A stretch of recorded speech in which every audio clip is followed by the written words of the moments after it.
We're here in a warehouse in Phoenix, and the hard wheeled tires are just tearing this construction joint to pieces on each side, and they're carrying tires across this with their forklifts, and the transfer of weight is a little bit uneven, and we're going to fill this thing back up, except we got to rip all this junk out of here first and then grind a nice profile for a nice transition.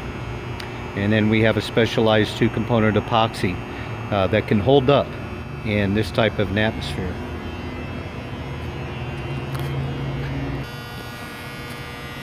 Another company has came in and they just laid down some epoxy over the top and didn't profile it correctly. It's all coming up.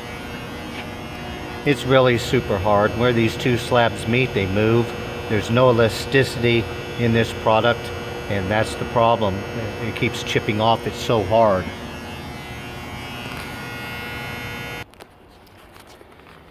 Now what we've done here is we ran that crack chaser inside here. So now we got virgin material right on the inside. The concrete is all opened up on both sides. And then we're going to fill this bottom up with some silica sand.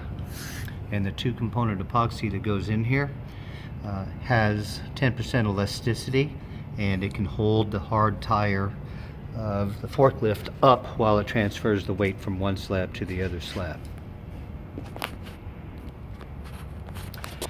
We've ground and profiled this transition on this construction joint here and filled it with our specialized epoxy, and then we're going to come back and grind that down so you have a beautiful transition right there. For more information